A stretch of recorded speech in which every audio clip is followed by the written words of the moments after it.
Et bonjour les lions, je reviens pour vos 2 prochaines semaines. La guidance est donc intemporelle. Quand vous écoutez le message, c'est peut-être qu'il y a quelque chose pour vous là-dedans. Comme toujours, prenez ce qui résonne pour vous. Et sans plus tarder, on est parti par rapport au message que j'ai à vous transmettre. Donc c'est de très belles énergies pour vous les lions. On dirait que vous avez vraiment sué, très clairement, peut-être au sens propre comme au figuré, pour pouvoir en fait arriver à créer la vie que vous allez pouvoir en fait vous apprêter à savourer, j'ai l'impression. Alors ça peut s'apparenter à la vie professionnelle, ça peut s'apparenter à la vie privée, ça peut s'apparenter à des projets et des hobbies qui n'appartiennent qu'à vous et dont les autres autour de vous ne sont pas forcément dont les autres ne sont pas forcément au courant. Là, on parle de vous, de votre vie, de vos besoins, de comment vous arrivez en fait à pouvoir vous créer ce que vous avez, ce dont vous avez besoin, ce qu'il vous faut en fait. Donc très clairement, c'est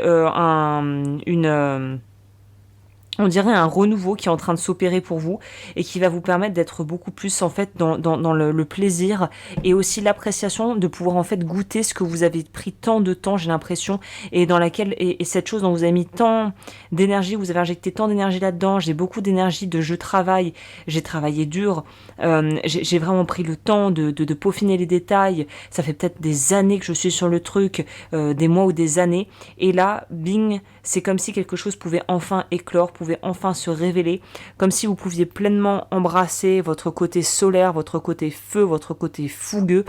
Et on a une sorte de sortie de la mélasse.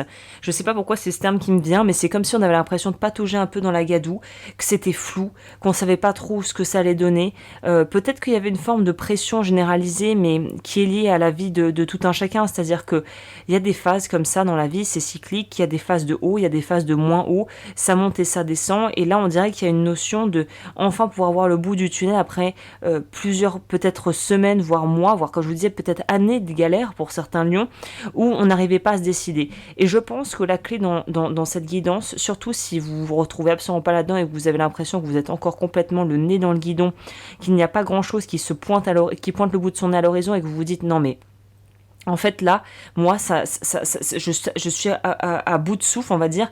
Je suis un petit peu en bout de course par rapport à ce que je vis. Qu'est-ce que je peux faire pour pouvoir, en fait, arrêter cette espèce de roue de mécanique qui se met en place, où on a l'impression qu'on n'a plus aucun pouvoir sur les événements, et au final, où on se sent un peu dépassé par tout ce qu'on a à gérer. Si vous êtes dans cette configuration-là, et pas dans la configuration, je sais que j'ai énormément bossé, je commence à voir le bout, là, et je commence à pouvoir enfin prendre du temps pour pouvoir apprécier ce que je mets en place et ce que j'ai pu créer. Si vous n'êtes pas dans cette dynamique-là, en fait, je pense que c'est juste qu'il y a plusieurs trains et que voilà, chaque train va à sa vitesse. Tous les lions ne vivent pas la même vie. Tout le monde n'a pas le même parcours, donc c'est tout à fait normal. Là, si vous avez l'impression que vous êtes encore en plein dans le flou artistique, dans le noir et que vous ne trouvez pas d'issue, on vous dit, le conseil qui vous est donné ici, c'est d'y aller par étapes. Je suis en train de lire un très très bon livre qui s'appelle je crois que le gars s'appelle Shawn, quelque chose Shawn, Shawn, et c'est la positivité contagieuse ou un truc dans le genre, et c'est quelqu'un qui en fait est un prof à Harvard et qui parle justement des bienfaits de la positivité, et bien évidemment pas de la positivité toxique, mais en tout cas de pouvoir changer son état d'esprit et d'apporter des résultats différents. Donc là, y a cette notion en fait de si vous voyez que tout semble encore trop noir, trop vraiment, il n'y a pas de fin à ce que vous vivez et vous vous dites ça commence à vraiment me fatiguer, à me peser. Là, on vous dit en fait quelque chose va pouvoir en fait jaillir de tout ça, mais il est important en fait de se positionner. C'est-à-dire que ce qui mentionne dans le livre, et c'est d'ailleurs le passage qui m'intéresse pour vous, le message que j'ai à vous transmettre, c'est ce qu'il appelle le cercle de Zorro. Dans le film, du coup, Zorro, le film d'aventure qui date il y a bien 20 ans maintenant, avec Catherine Zeta-Jones et Antonio Banderas. À un moment donné, dans le premier Zorro, Antonio Banderas est donc pris sous l'aile de Jack Nicholson, qui est le vieux Zorro qui, entre guillemets, est parti, a été mis de côté et n'a plus été Zorro. Et en fait, il décide de le prendre sous son aile pour lui apprendre toutes les rouages de la mécanique. Et dans le passage d'ailleurs qui est au début du film où Antonio Banderas, donc le personnage, est vraiment voilà poivreau, endeuillé, qui ne travaille que avec la colère, qui n'agit que par colère, par ego ou par compulsion.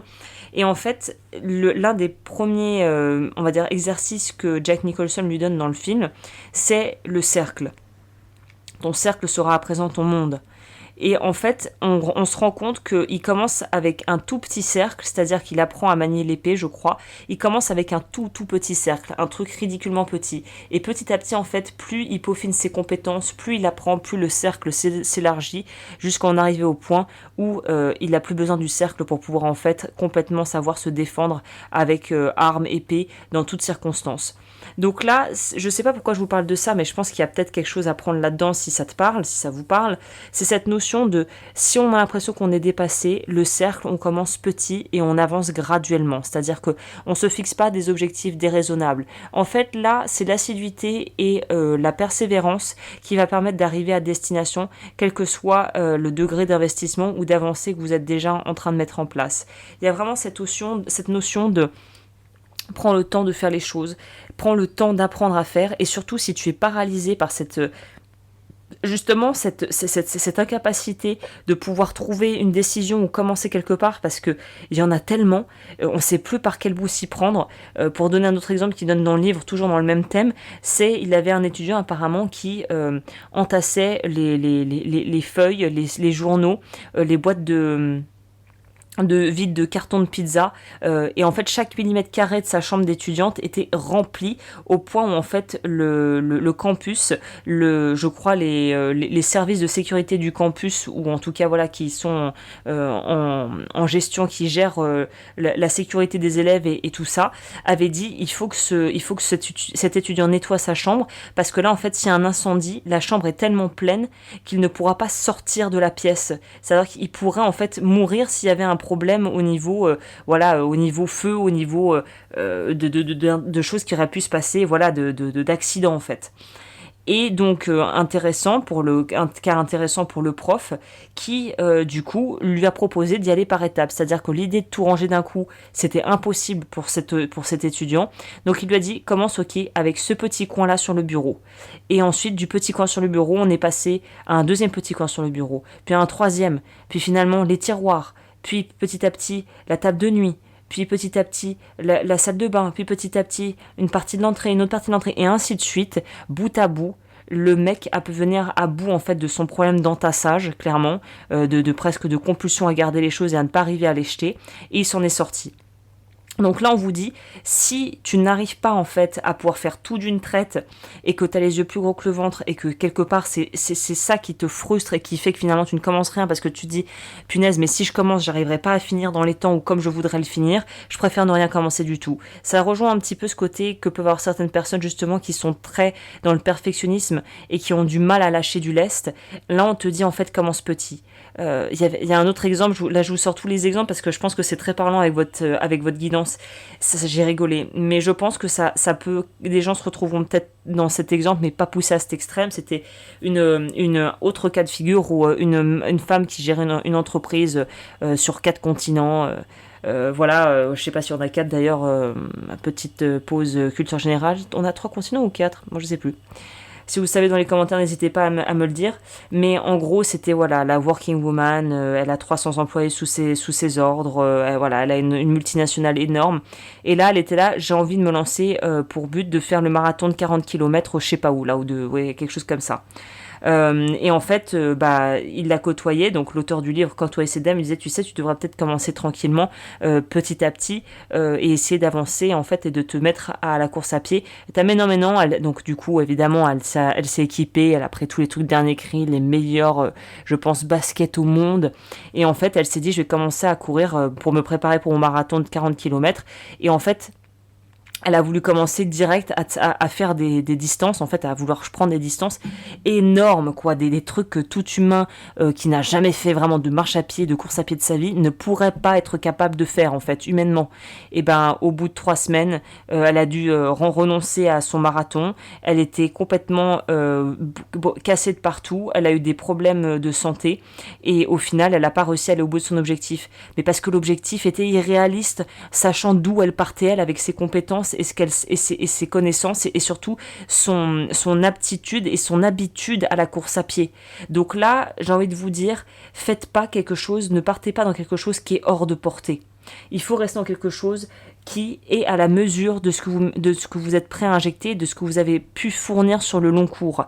Et là, ça va peut-être pas vous faire plaisir ce que je vais dire, mais si certaines personnes ne sont pas du tout contentes de ce qu'elles sont en train de récolter actuellement, il y a peut-être quelque chose à changer dans ce que vous fournissez, ou peut-être que vous injectez de l'énergie dans des choses qui ne sont pas pérennes, en fait, finalement, ne rapportent pas, ne sont pas à la mesure de ce que vous voudriez avoir. Donc là, tout en fonction de votre situation, mais très clairement, le message a le mérite d'être limpide ici, c'est pour pouvoir, en fait, évoluer et pour pouvoir vous sentir bien dans ce que vous faites, dans ce que vous vivez, il y a une notion de se poser la question des qu'est-ce que je donne, qu'est-ce que je reçois, qu'est-ce que je suis prêt à faire, qu'est-ce que je ne suis pas prêt à faire, et surtout dans les relations aussi, est-ce que je suis sur la même longueur d'onde que les personnes qui sont autour de moi, et est-ce que cette espèce de balancier de donner et recevoir se vaut ou non. Voilà, bah écoutez, je crois que je vous ai tout dit dans les grandes lignes, c'est un tirage qui est très intéressant, je pense qu'il y a beaucoup à faire, mais là encore une fois, il y a beaucoup à faire en fonction de ce qui est juste et de ce qui est faisable et réellement atteignable pour vous à cette étape de votre vie. Voilà, bah écoutez, je vais m'arrêter là, n'hésitez pas comme toujours à liker, à commenter, à partager, à vous abonner, à me rejoindre sur Patreon si vous voulez voir plus de produits, enfin je veux dire de formats vidéo que je ne propose pas sur la chaîne, et pour les produits et les bijoux et tout ça, c'est agneslowens.com. Sur ce, je vous souhaite de très très belles semaines à venir et je vous dis à très vite pour de nouveaux podcasts.